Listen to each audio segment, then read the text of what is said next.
मलिका furniture, मियारी furniture का दूसरा नाम मलिका फर्नीचर। बरसा बरस से आपकी खिदमत करने वाली शख्सियत फारूक अशरफ की पेशकश मियारी आला और बेहतरीन क्वालिटी का हस्ब इस्तिताअत भी जहेज का मुकम्मल फर्नीचर सेट 20 साल वारंटी कार्ड के साथ हासिल कीजिए। मलिका फर्नीचर, रूबरू वॉल्टर होटल, मुगलपुरा, हैदराबाद।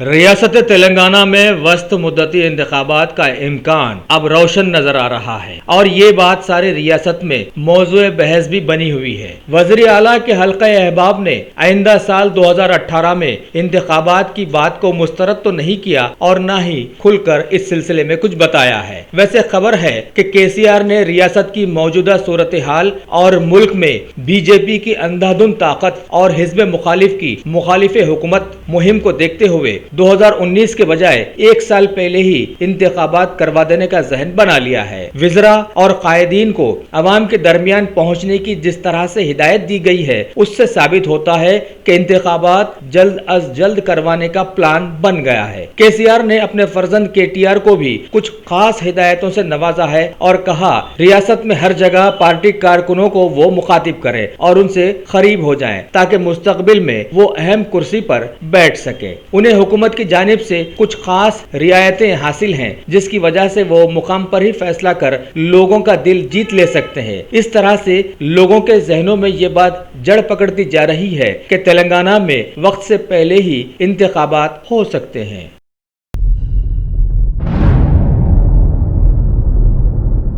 रामनवमी शोभा यात्रा जुलूस निकाला गया जो कि पुरअमन रहा। सिटी पुलिस का भारी बंदोबस्त किया गया। CCTV कैमरे भी नस्ब किए गए थे। कंट्रोल रूम से रास्त निगरानी की गई। जुलूस में हजारों अफराद ने शिरकत की। Bureau report INDtoday.com।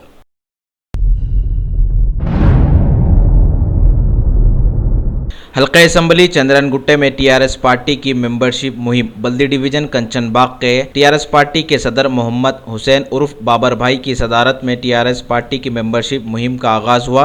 Dargah Sharif हजरत बरहाने शाह साहब रहमतुल्लाह अलैह के रूबरू सैकड़ों लोगों ने हिस्सा लिया और हुक्मरान पार्टी के मेंबर बने। इस कैंप में TRS पार्टी के कारकुनान शेख मोहम्मद फजल, शेख ख्वाजा मोइन, सैयद उमर के अलावा दीगर भी मौजूद थे। Bureau report INDtoday.com।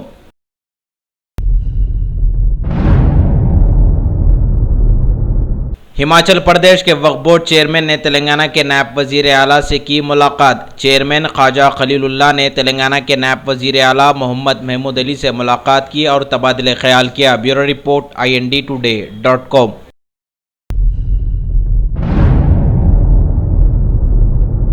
सोने की स्मगलिंग, एक शख्स गिरफ्तार। शमशाबाद इंटरनेशनल एयरपोर्ट पर कस्टम ऑफिसर्स की चेकिंग के दौरान 800 ग्राम सोना बरामद हुआ। यह शख्स ओमान से हैदराबाद पहुंचा था। कस्टम ऑफिसर्स ने सोने को जब्त करते हुए मुख्तलिफ जावियों से भी तहकीकात का आगाज कर दिया। Bureau report INDtoday.com।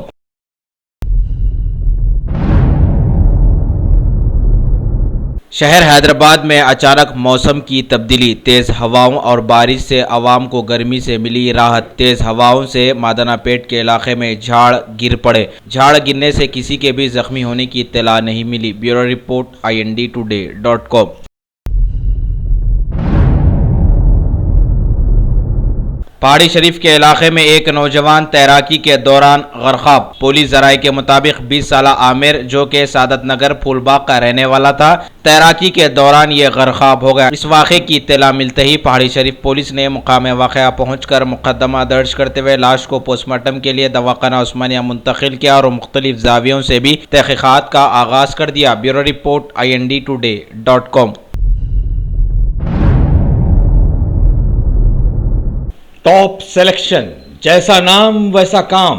कंप्यूटर्स की दुनिया में एक अजीम नाम। हम अक़साम के कंप्यूटर्स, CC कैमरास, लैपटॉप्स वगैरह के लिए सिर्फ एक बार तशरीफ लाएं और हमें खिदमत का मौका दें। मल्लेपल्ली रेयान होटल के बाजू शहर हैदराबाद का याद रखे जाने वाला नाम टॉप सिलेक्शन।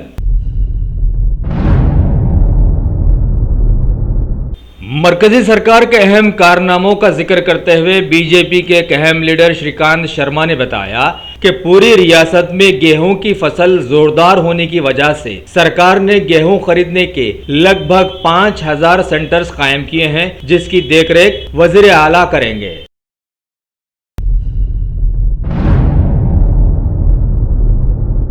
हमेशा खबरों में रहने वाले रियासत जम्मू कश्मीर के राजौरी सेक्टर में पाकिस्तान की जानिब से फिर जंगबंदी की खिलाफ वर्जी की गई और अंधाधुंध फायरिंग की गई है, जिसका जवाब भारतीय फौज ने फौरन दे भी दिया। कल भी उस सेक्टर में पाकिस्तान की जानिब से फायरिंग और मोर्टार दागे गए थे।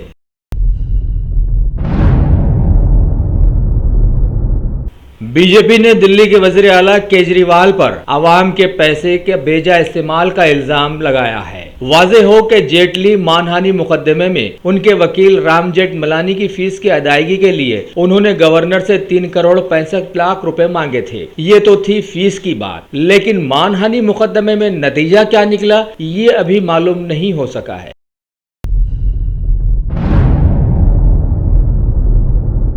तिब्बत के मजहबी लीडर दलाई लामा का अरुणाचल प्रदेश में पुरतपाक खैर मकदम किया गया है। इसी बीच मरकजी वजीर किरण रिजिजू ने दलाई लामा के भारत के दौरे पर चीन की तशवीश को खारिज कर दिया है और बताया कि दलाई लामा धर्म गुरु हैं और मुल्क के किसी भी हिस्से में आने जाने के लिए आजाद हैं।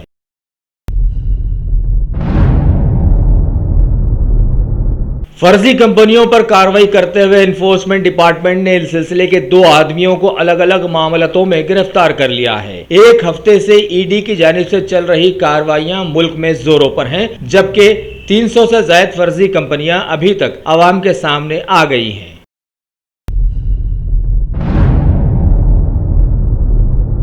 सीनियर आईपीएस पुलिस ओहदेदार मोहतरमा गीता जौहरी को गुजरात की डीजीपी बना दिया गया है। मौजूदा डीजीपी पांडे के इस्तीफे के बाद ये ओहदा खाली हो गया था।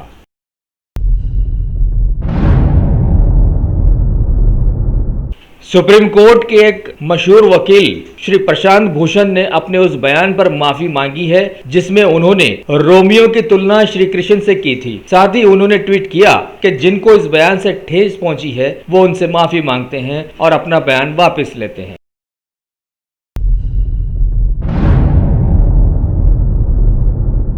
श्रीनगर के एक चौक में दहशतगर्दों के हमले में हलाक हुए सीआरपीएफ के हेड कांस्टेबल बसपा को उनके डिपार्टमेंट ने खिराज अकीदत पेश की है और उन पर फूल मालाएं भी चढ़ाई गई।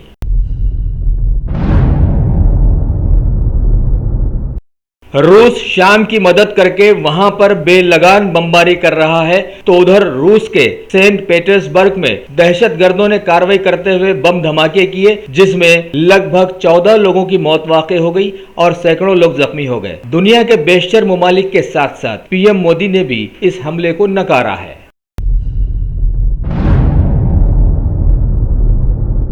10वें आईपीएल खेल किन जगहों पर खेले जाएंगे, उन जगहों का अब ऐलान कर दिया गया है। लीग का पहला मैच मुंबई में और दूसरा मैंगलोर में खेला जाएगा।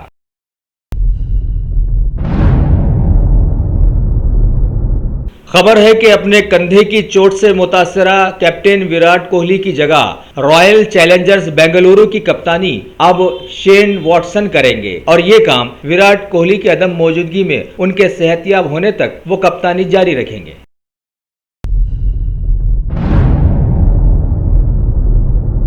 मुल्क की जानी मानी शास्त्रीय संगीत की कलाकारा श्रीमती किशोरी अमोनकर का मुंबई में इंतकाल हो गया है। 84 साल किशोरी अमोनकर को भारत के आला तरीन पद्म विभूषण और पद्म भूषण अवार्ड से नवाजा गया था।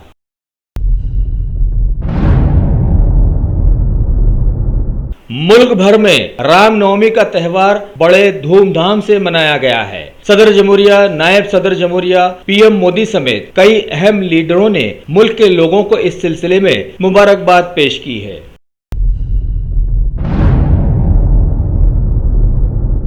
एशिया के सबसे बड़े ट्यूलिप गार्डन के खोले जाने की इत्तला पर सयाहों की एक भीड़ सी वहां पर लग गई है और लोग उस खूबसूरत बाग को देखने के लिए कसीर तादाद में उमड़ पड़े हैं।